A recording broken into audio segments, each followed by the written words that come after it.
Good. And one more little click I have to put.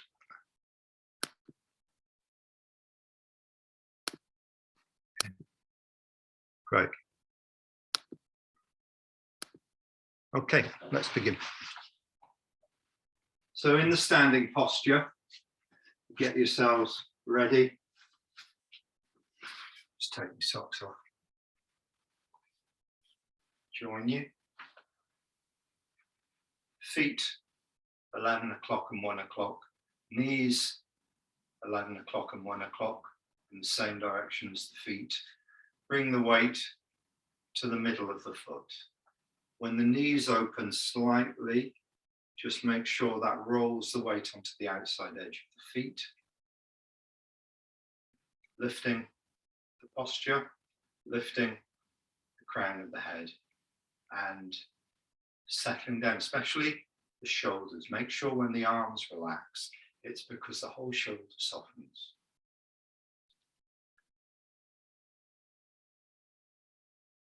I like to close my eyes when I'm standing and settling because it brings me inside. It helps me feel the sensations in the body. It helps me notice, bring more attention to the sensations in the body and notice more. I like to wait for a while until the body really settles down, and I can make sure, as much as possible, any unnecessary holding is released, and the holding that's still there is just the holding that simply keeps me balanced and upright.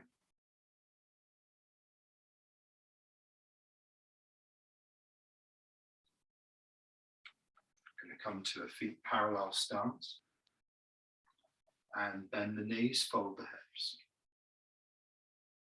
Use the legs all the way to the top. Lift the chest, lift the arms, keep lifting the legs all the way to the top. Release straight down.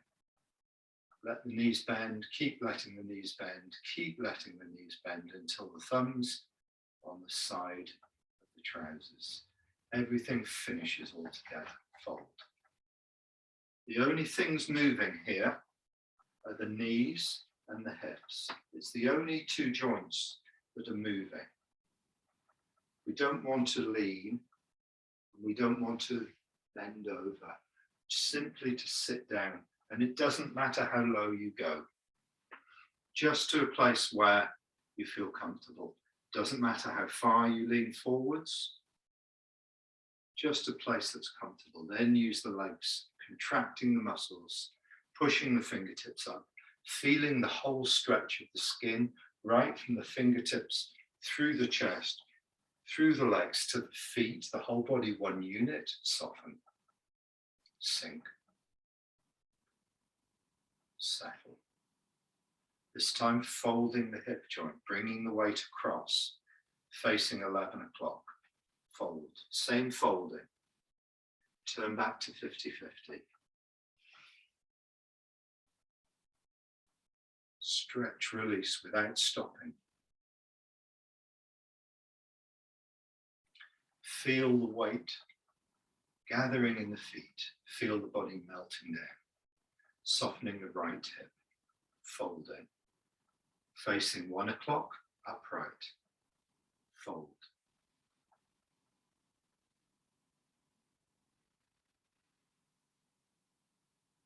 Stretch, release. Smaller circle. Use the legs. Release the legs. Settle. Activate the legs.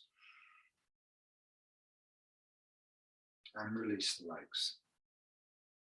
And keep going with this exercise.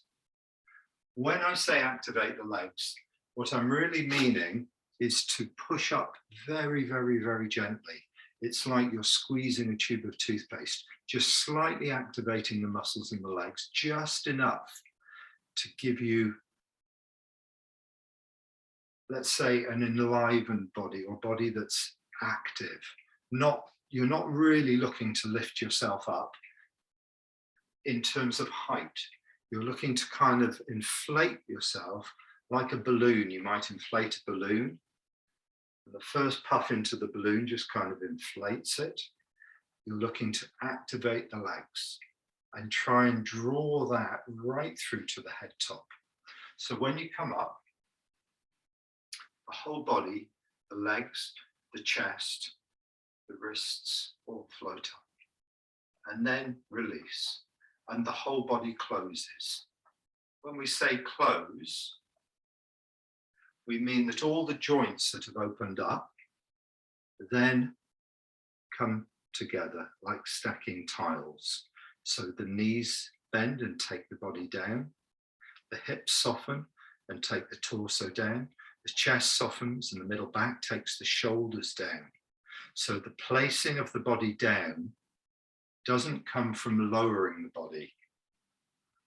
It comes from releasing the muscles on the inside. And this is key to our practice, which is why we do these moves slowly, thoroughly, and again and again.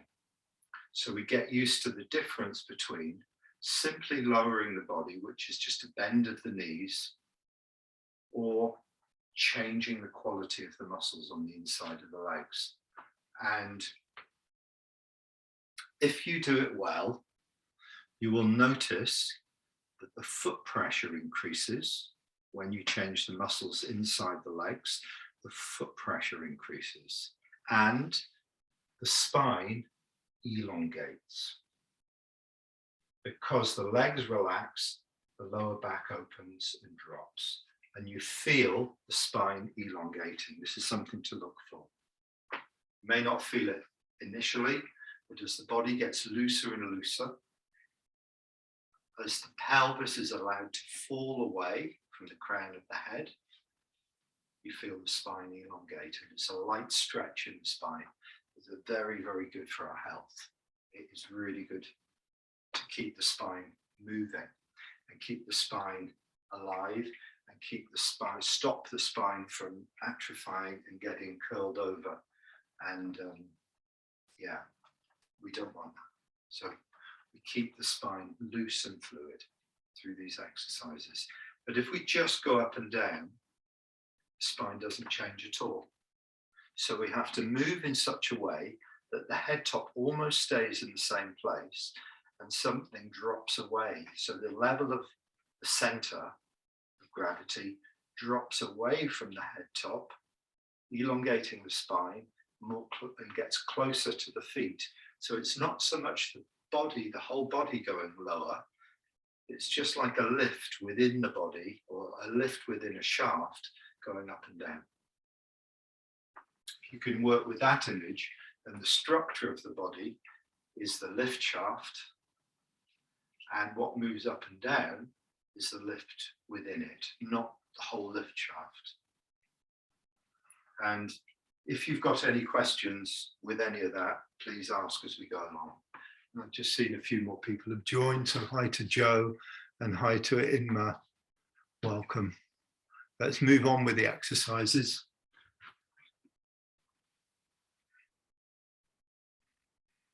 Another really good one for the back is the curling of the back, because this moves the back in a different way and opens up the vertebra in a different way.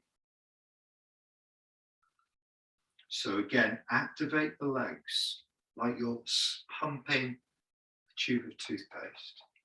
The muscles are slowly affecting the whole body, and then letting the arms and the head fall behind you to stretch open the soft chest.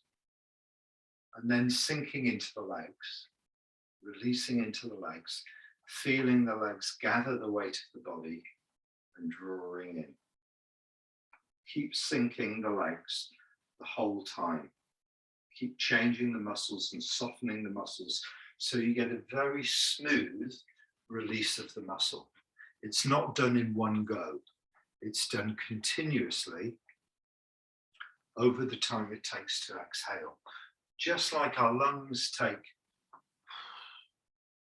3 or 4 seconds change to exhale, so the muscles in the legs also 3 or 4 seconds to release to their maximum.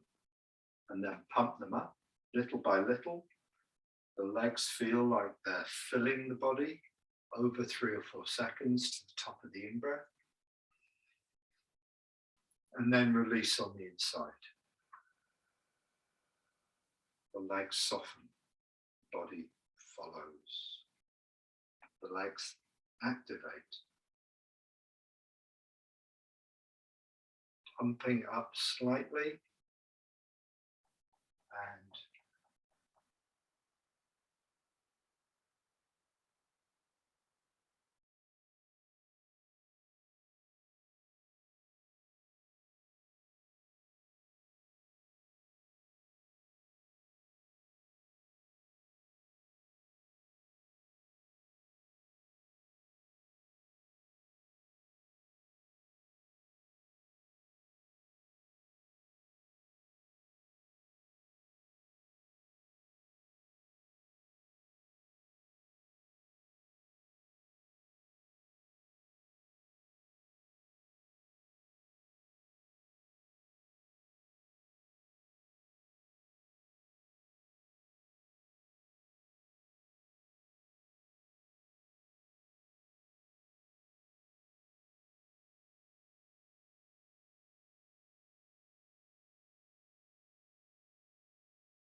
So we've lost Luke.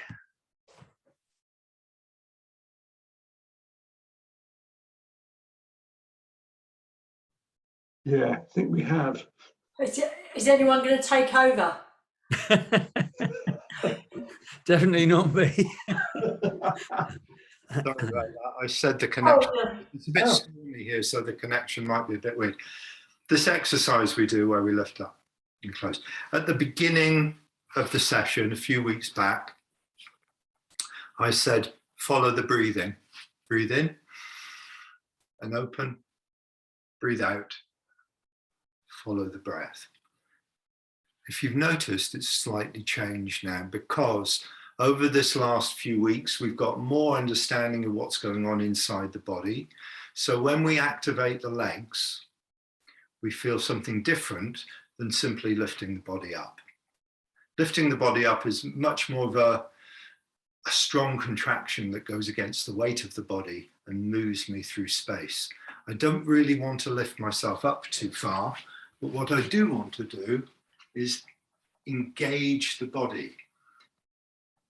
From the ground upwards, engage the body. And with this exercise and with the other exercises, you can follow this rather than the breathing. So in Tai Chi, they say, don't follow the breath. What we follow instead is this fullness that comes as we activate the muscles. Breathe in. And that activation of the muscles is also breathing in. As the muscles activate through the whole body, it draws open, diaphragm, ribs open, air comes in. Then we sink the body. So rather than just focusing on the breath, we sink the whole body onto the ground, settling. And this settling, this releasing, is the softening of the abdomen, is the softening of the chest, and gives us the out breath. So you can see the out breath is blended with the changes inside the body. And I'm focusing a little bit on the inside of the body today because Norman said at the beginning he'd noticed that as a function of his practice, and I just wanted to consolidate that a little bit. So we'll go back to that exercise because we got interrupted with the internet. So you can really settle into it. Draw your focus onto the legs, especially onto the feet. And from the feet, with your mind or intention rising as you very lightly engage the muscles right the way up. And with your mind sinking, as you soften the muscles in the legs, soften the abdomen, soften the chest, soften the shoulders. And in your own time, activate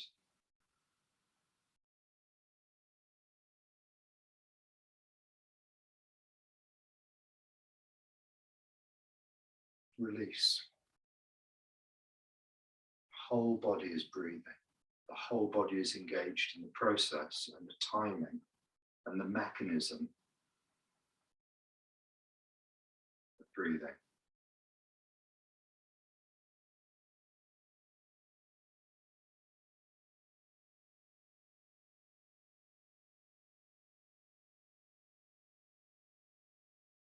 One more time.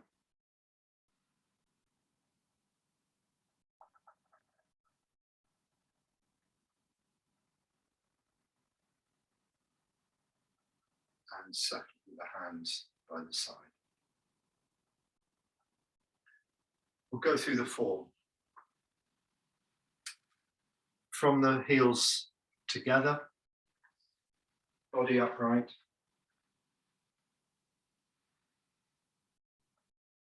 Oh, before we go through the form, there's one exercise that I've been meaning to do every week and I haven't managed to do it every week. I'd like to do it now. It's the first of the loosening exercises, and it's this one. Just do this for a few minutes.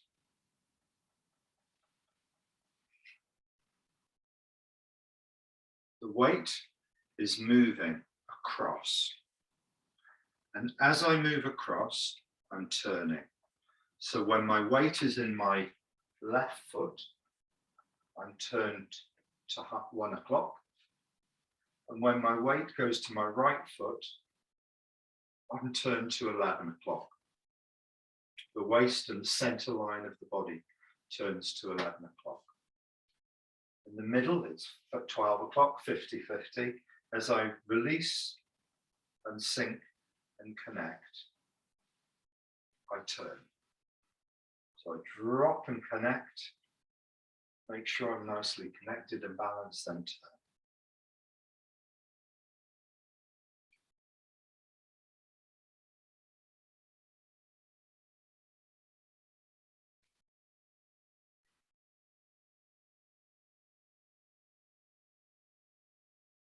If you can find the similarity with this exercise as the previous one, we're pumping the body up. We're inflating the body rather than lifting it. So in this position here, the body's settling the whole time, settling, releasing.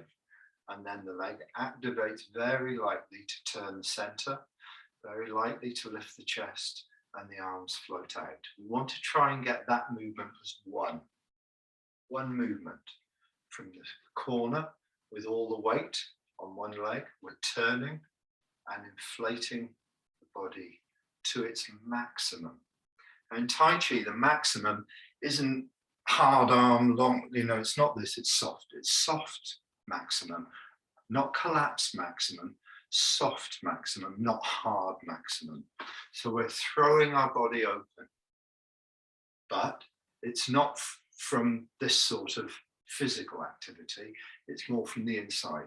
So it's inflating the body by squeezing the leg, squeezing the muscles in the leg to activate the turning of the center right through to the chest, to the shoulders, and out to the wrists. So as you do that move, your focus comes under the ground, up the leg, to the waist, up the chest, out to both arms. Spiraling as you lift. And I call it lift, but I prefer to use the word inflate. Okay? Because inflate has a feeling and a sensation with it, whereas lift just has a movement. So yes, you are lifting, but you're also squeezing the muscle into a contracted state, activating the muscle into a contracted state that affects the whole body. And then from the top, this is a complete release, sinking and turning and spiraling and finding a connected position. When you're at the lowest point, the elbow stops and the hand just swings up. So the elbow stops and the forearm just swings up. And there's nothing really in the forearm at that moment. There's no tension or holding. The arm has gone from being held all the muscles change and it's loose. At this point, the arms are loose and they swing up. Inflate, release. Inflate, release. Inflate, release. I'm going to have a little spy on you if I can. Just have a little look at what you're doing and how you're getting on with this. And you're very welcome to ask any questions or share any observations at this point while I'm looking in. I'm going to change my view to a gallery view, then I can see everybody.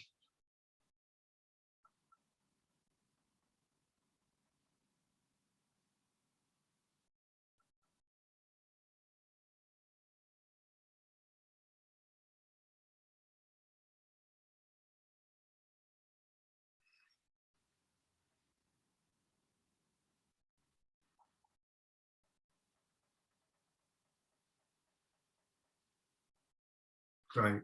So have a pause. I'm going to explain a few refinements on this one exercise. So the refinement are that you don't stop at the top. It's like throwing a ball in the air. It just touches the highest point and keeps moving. So when you throw a ball, there's momentum.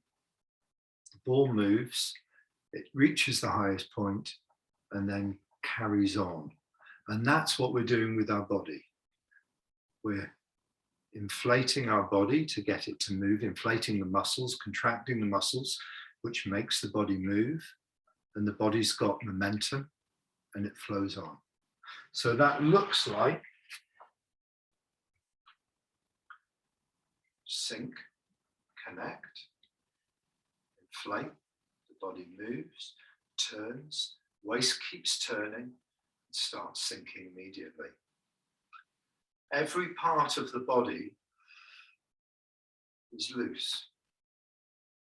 So the hips are like a ball thrown over to the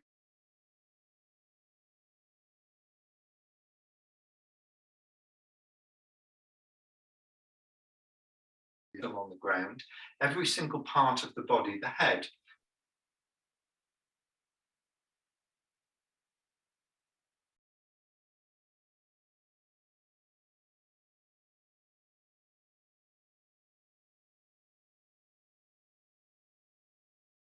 into the foot.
Luke, you're on mute.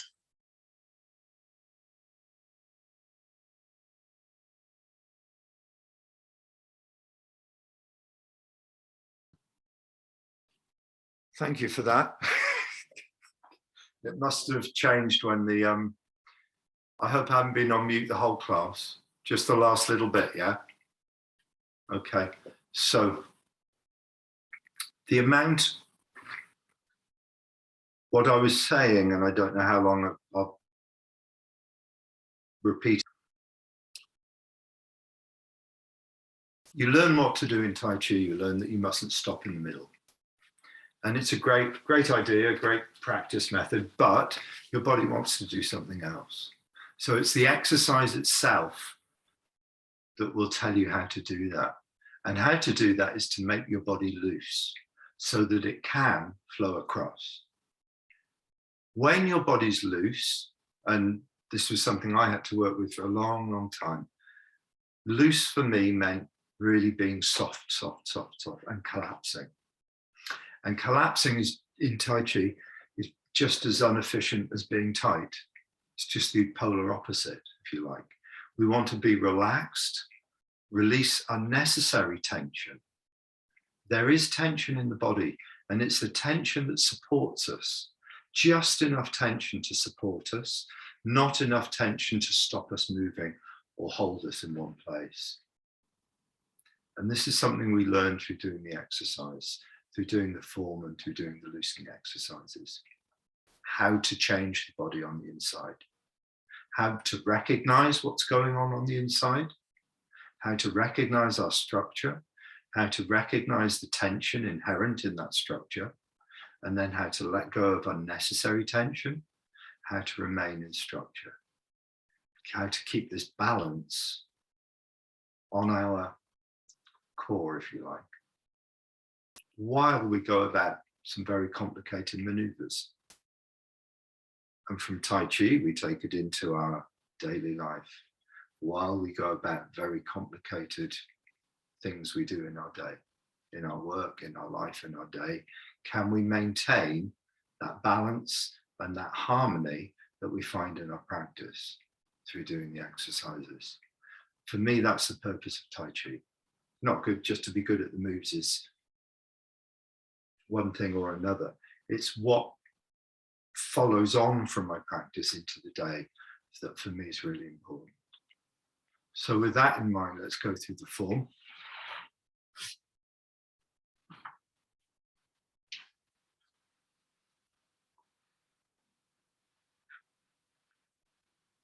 Gather your posture and gather your awareness inside the body from the feet, the sensation of pressure in the feet, the sensation of squeezing the muscles up slightly to the crown of the head to lift the body and then take away unnecessary hold. Body settles down.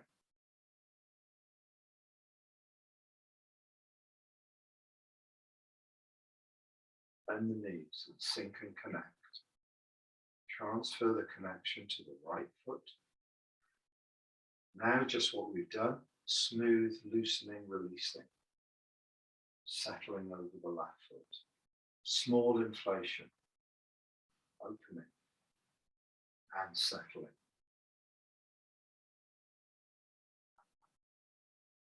Reorganize if you need to, relift the crown of the head if you need to, soften if you need to. Change your posture to the best you know it to be. Activate, release, settle, turn. Sit back to the left foot, turn. Move forward to both feet, sinking into both legs, 50-50 posture towards 3 o'clock. Move forward onto the left, onto the right foot. Turn to the corner, lift the left hand, step left to 12 o'clock, move in, turn and sink. Move on to the left foot, turn to the corner, lift the right arm, Step right, 90 degrees with the feet. Move into 50-50. Turn the waist, bring the back toes in. Settle into the posture, board off right, facing 3 o'clock. Soften onto the front leg, soften in the front hip. 4 o'clock, body facing 4 o'clock. Turn back to 3 o'clock, still in the front leg. Release to the back leg. Turn open. Turn back and fold the elbow. Move into 50-50, sinking forwards and downwards. Onto the front leg press. Sit back. Long arms, arms bend to 90 degrees as we reach the 50-50 point. Push. Sit back. Turn. 12 o'clock. Pass the weight back to the right foot. Drop the left hand underneath. Holding a ball. All the weight in the right foot facing 1:30. Turn. 12 o'clock. Step. 9 o'clock. Move in. Facing 9 o'clock, finally sink into the 50-50 posture. To the front foot, turn. Lifting hands. Drop the hands and then turn. Turn back. Step to the corner, 10:30. Sink into the center, shoulder stroke. Move onto the right foot, spiral up. White crane spreads wings. Facing 9 o'clock, turn and chop. Make sure your waist is turning. Make sure your right knee isn't collapsing. It's a softening into the hip joint that allows you to turn. Turn back. Turn back and fold the elbows. Take a step. Brush left knee, twister. Facing 9 o'clock. Drop onto the left foot, turn to the corner, sit back, lift the right arm and the left arm, all the weight in the right leg, sink, drop the elbows, push out the right heel, play guitar, turn open, turn back, place the foot, brush left knee, twister.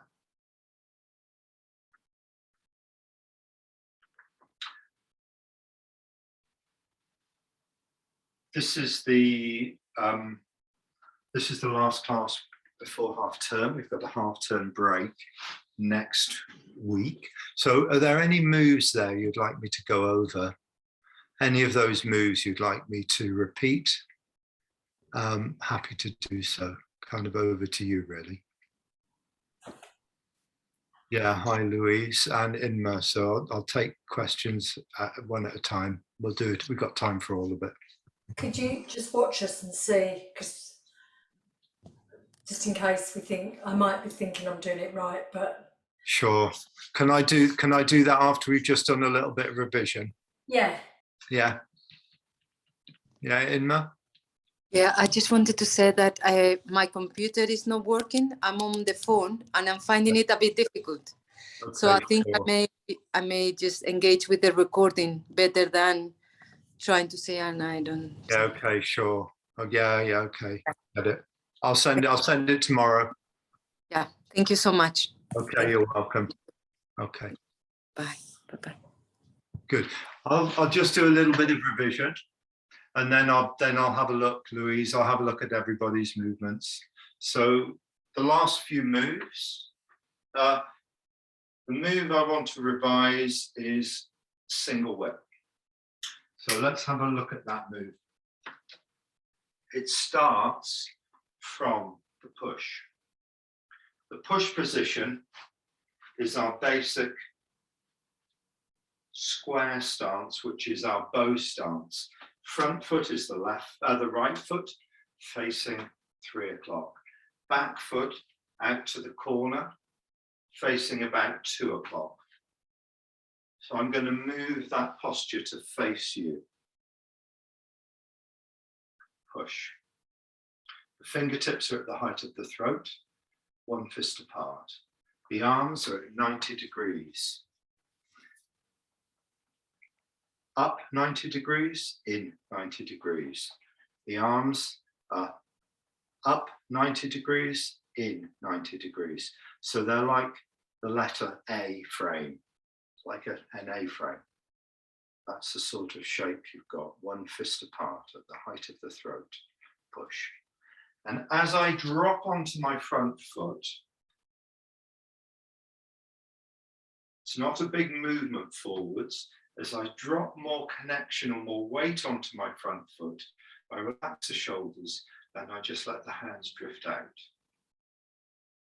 So I'm in the 50-50. I sink onto my front foot. I relax my shoulders and I let the hands drift out. We're going to go more into the complexity of this movement at a later stage. When the hands drift out, they literally only go the distance of the knuckle. They go out about 2 inches. They just drift forwards.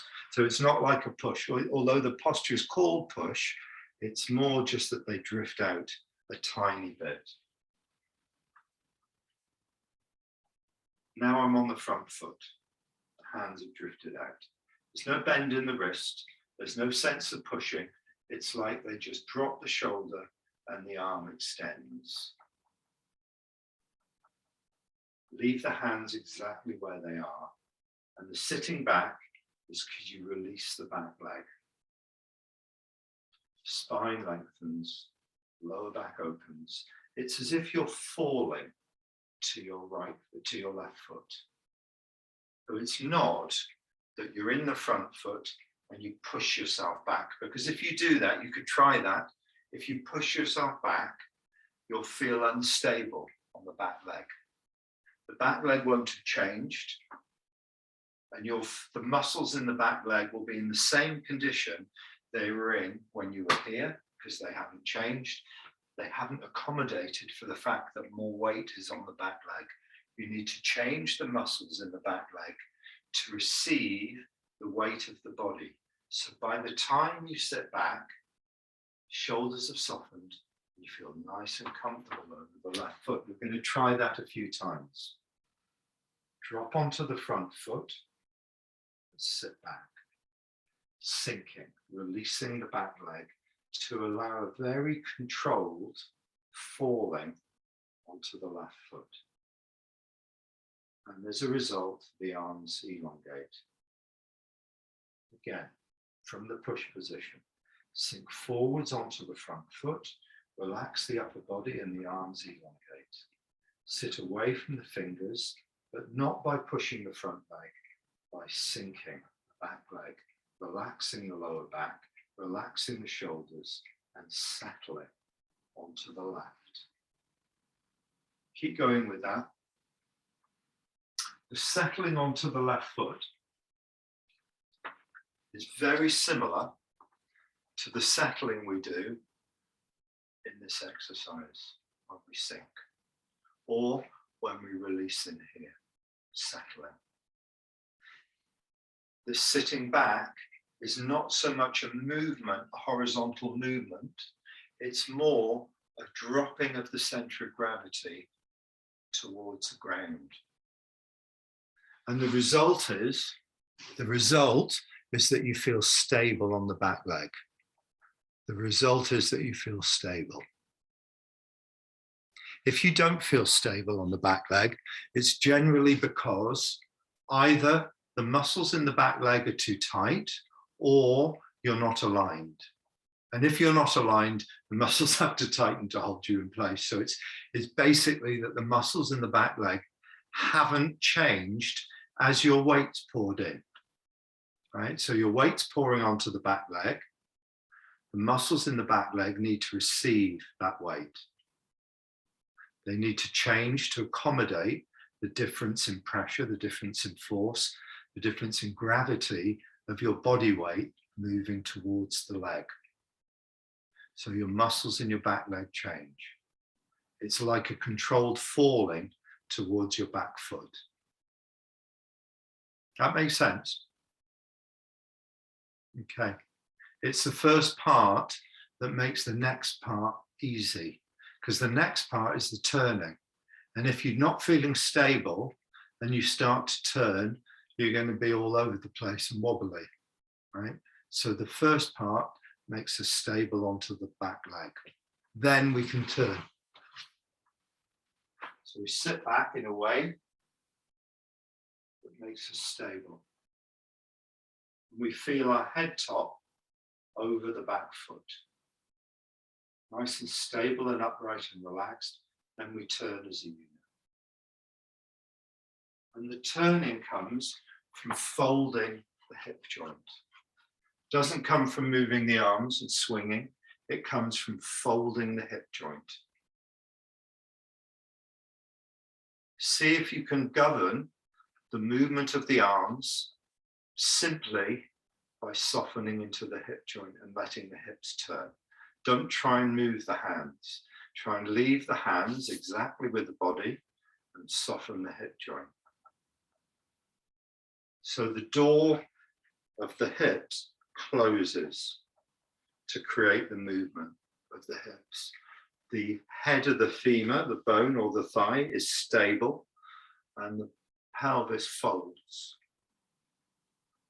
Like the hinge between the ball joint and the pelvis is allowed to move and fold. This folds. And the arms stay in line with the center of the body. So the arms are in front of the body, in front of the center of the body. As you turn, they stay in line with the body. And they keep turning until your waist and your right foot all facing 12 o'clock. And if you pick up the toes of the left, of the right, and just have the heel on the ground, just the heel resting on the ground, like my fingers in the center of my palm, that's the turning place of the whole leg. So when the whole leg turns, because the hips are turning, the whole leg turns with it. From the beginning of that move, settle into both legs. Body's upright, shoulders are relaxed, hands in the correct position. Soften onto the front foot. Hands drift out.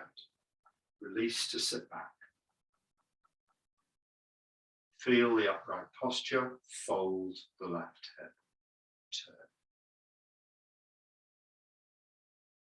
Fold the right hip and draw the weight back to the right leg. As you do, drop the left hand underneath. The hands are on the center line of the body. Have a look at that move. I'll do it facing this way so you can see it. Just make sure I'm in screen. You can see my feet sinking, upright, settled, 90 degrees, hands in at 45 degrees. Sink to the front leg, the hands drift out. Sink to the back leg, leave the fingertips behind. Upright over the back foot, turn by softening the hip joint. Facing 12 o'clock. Soften the right hip joint. Drop the hands underneath. Left hand comes underneath the right.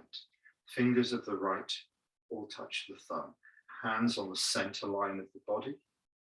Turn. This hand stays on the center line of the body as I turn to 12 o'clock. The right hand stays on line with the center of the body as I turn, doesn't move. The left hand lifts the fingers to the wrist, facing 12 o'clock. Now the hook stays exactly where it is, facing 12 o'clock. The right hand is in line with the left hand is in line with the center of the body, and it stays there. So when I step, when I turn and move, it stays with my body until I turn. It stays with the center of the body. When I finally sink, it drops and turns over. So the left hand only does this. It moves from that to that. It's just like it turns around something. It looks like it's moving from here to there and doing something. It's not. It's because the body's doing it, and the hand and the body are staying together and finally sinking the shoulder, and the hand turns over. Single whip. The hook stays where it was. as you turn the body, the shoulder joint opens. It doesn't push the hook further away from you. It's you that's moving away from the hook. So if you see my hook here, if you see the line of the curtain behind, I'll try and put the hook on the line of the curtain. What I don't want to happen is the hook to go further away. What I want to happen is my body, I leave the hook where it is. Let's just get it in the right place, there. I turn, I leave the hook where it is, and I move my body away from the hook. So all this starts to open up. And the arm elongates because I'm sitting away from the hook, not because I'm pushing the hook out. It's the same in the push.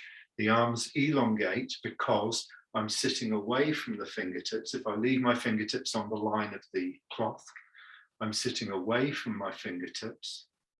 I'm not pushing my hands further away. Okay, have a go with that move and I'll have a look. From the push into single work. Luke, Yeah. when you've got the fingers together, does the other arm come On the inside. Oh, it comes on the inside. Okay. So if you have a look, Louise, once you've got the hook at the height of the chest, the left hand lifts and the fingers, I'll do it so you can see, the fingers of the left are drawn up to the wrist by the turning of the body. Okay. Really what's happening is the left hand is simply lifting from here, because it was here to here. It's just coming up the center line of the body. It's not moving to the side. It's just simply lifting. So from here, the left hand, which is on the center line of the body, simply lifts up as I turn. Because I'm turning, the hand stays on the center line, but it lifts. And it meets the hook of the right, because the right is on the center line as well. It just comes up from below to the inside of the wrist. And then when I step, move into the center, that's when the hands start to separate. It's only because my body's moving, the hand stays with the body, and that's when my hands start to separate, because I leave the hook behind. Have a go and see how you get on with it, and see if there are any observations as you do it, or if I can see anything.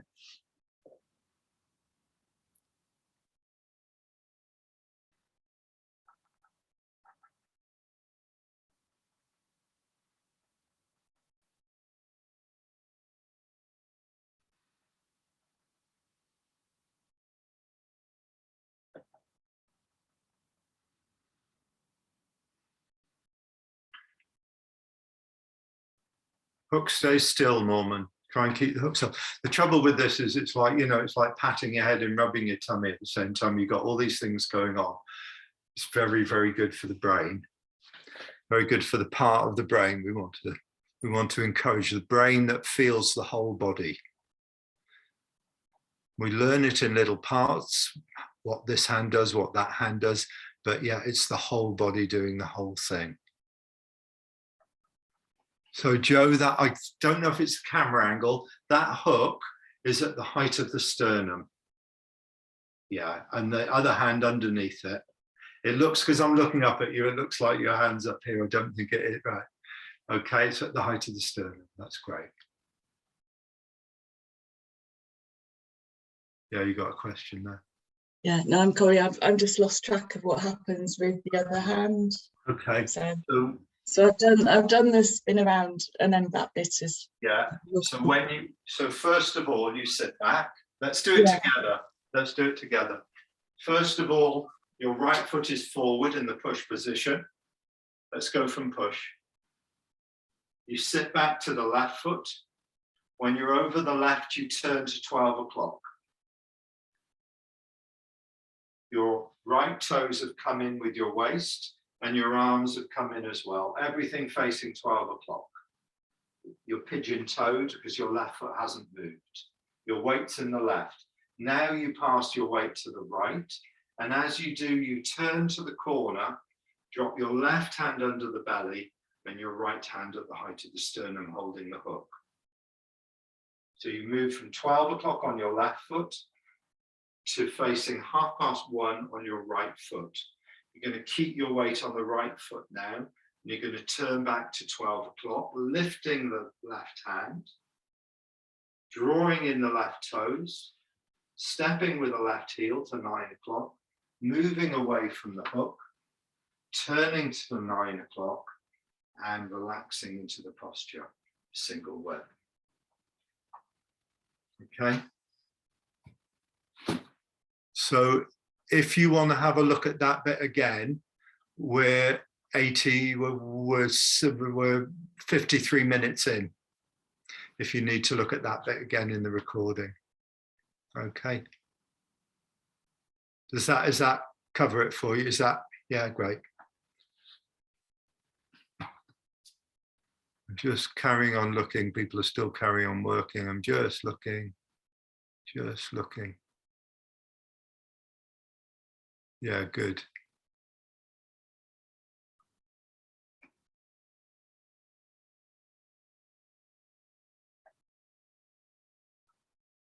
Good. Take a break. Good. One of the ideas we work with in Tai Chi is that the arms don't do flourishing their own. They don't do their own movements. All the movements come from either the turning of the center, the sinking of the center, or the lifting of the center. So however the center of the body moves, whether it's up, down, turning one way or turning the other way, everything is connected and follows this turning of the center. And it's a really important principle of Tai Chi. And how we train that is to remove separate movements that are just done with the hands. If you look at a beginner doing Tai Chi, what distinguishes a beginner from someone who's in the middle phase is that the people in the middle phase, their whole body is connected and coordinated. So when one part moves, every part's following it. And when the center moves, the hands move. This is really important to try and ask yourself, when you do the practice yourself, am I just putting my hand in the place? Because we've got muscles in our arms, we can use our arms independently, and we do all the time. You know, we pick up our phones and our hands are doing the thing. It's not coming from the rest of us. And what we want to try and do is train that so that when we want to move as one, we know how to do it. Yeah, it's a very good for our sympathetic nervous system. Very good movement. So let's have a look at the rest of the form and then I'll look at you doing that. So from single whip, let's do it together, facing 9 o'clock. The left foot is forward, standing in bow stance, shoulder width between the feet. The left foot 9 o'clock, the right foot 10 o'clock. Hips square to 9 o'clock, body in line, 50-50 weight, upright and released. Single whip. Move forward, turn. Draw in the toes of the right, sink. As you sink, the whole body relaxes, shoulders drop, elbows drop, posture. Lifting hands. Hands at 45 degrees up. 45 degrees. Not flat, not vertical, 45 degrees. Left arm. Fingers of the left arm looking into the right hand. Right arm is long. Right arm to 12 o'clock. Lifting hands. Drop the hands before you turn. Drop the hands, turn. Without stopping, turn back and the arm folds. One fist from the ear. Movement we've done before. Sit back and turn open, turn back. Step to the corner with the right heel. Move into 50-50. Drop into shoulder stroke. Shoulder stroke. The hips facing a different angle to the leading foot. The leading foot, the right foot is to 10:30. The hips are to 10 o'clock, slightly skew if to the direction of the foot because it's shoulder stroke, it's leading with the shoulder and the hips are at an angle, they're not square. The hips are at an angle, shoulder stroke. The right hand covers the groin, one fist from the groin. The left hand on the center line of the body, one fist from the chest, just dropped in resting on something, like a cage around the body. You can think you're going to use the whole of this arm to push somebody. Shoulder stroke. Move on to the right foot, turning to 12 o'clock. All the weight now is on the right foot. You're going to turn back to 9 o'clock, opening up, lifting, and bring the ball of the left into place. There's no weight in the left foot, and if I slide the left foot straight back, it just misses the right heel. White crane spreads wings. One span from the brow to the right thumb. The hand is slightly forward of the face. It's not in line with the face, it's slightly forward. The left thumb on the thigh. Same as our standing posture at the beginning of the form. Same as our brush left knee twister. Left thumb on the thigh, space between the arm and the body, all the way on the right foot. Turn and chop.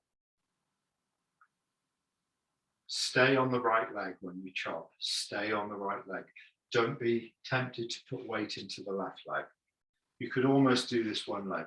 Turn and chop, turn back, turn open, and turn back. It's all in one leg. Then take a step and move into brush left knee twister.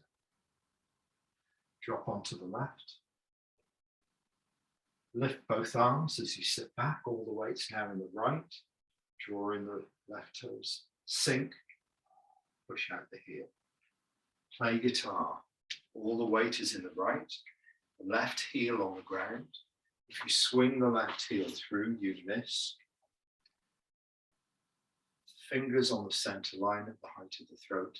The right index finger just touching the elbow. Look at the space between my body and my arms. It's not like this, and it's not like that. Somewhere in the middle, nice round space here. Hand is straight. Fingers on the center line. Then we go into brush left knee to a step again. Turn. Turn back and fold at the elbows. Step left. Move in, brush left knee to a step. Good. Can I have a look at you for the last couple of minutes? Can I have a look at you do that from the push, please? Going to run over by a couple of minutes. I want to make sure I'm looking at what you do. In your own time, sit back.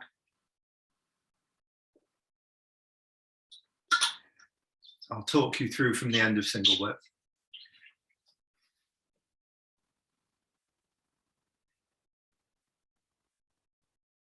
Just rest in single whip, facing 9 o'clock. Settle in, good. Move forward onto the left foot, turn, posture of lift hands. Drop the hands. The right protects the groin, turn and the left opens, turn back and the left folds. Step to the corner, shoulder stroke. Move forward onto the right foot, turning to 12 o'clock. Stay on the right and lift up. Spiral up, pull the right out, drop the left. Nice big open movement. Turn and chop. There's no weight in the left foot. Turn back, drop the right hand. Hands go parallel behind you. Turn back and fold the elbows. Step left, brush left knee. Twist step, good, good, good, good, good. Drop onto the left foot. Turn to the corner. Both hands drop by the sides. Flick the heel behind you. Step back, lift the right arm, lift the left arm. All the weight's coming into your right foot. Drop the elbows, push out the left heel. No weight in the left heel. Going into the posture of play guitar. Great, good. And then once more into brush left knee twist up. So turn the waist, drop the hand to the hip joint, both hands behind you, turn back and fold, brush left knee twist up, upright and stable 50-50 posture. Good. Yeah, that's looking pretty good. That's looking pretty good. I teach fairly slowly on Zoom just to make sure you kind of like really get the moves. I send you the recordings to give you a chance to kind of go over it in the week if you've got time and to kind of consolidate it.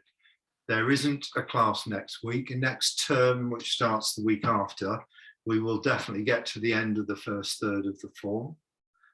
Cross hands, there are 1, 2, 3 more moves to cross hands. And that's a third of the way through the short form. And then you've got a nice chunk of the form to practice. So, thank you, Louise. You got to go. I've got to go too, because I've got the intermediate class coming up. I'll see you in a couple of weeks. And I will probably send you a little video in the middle of that time, just to kind of keep you going as well. Great. Thanks a lot.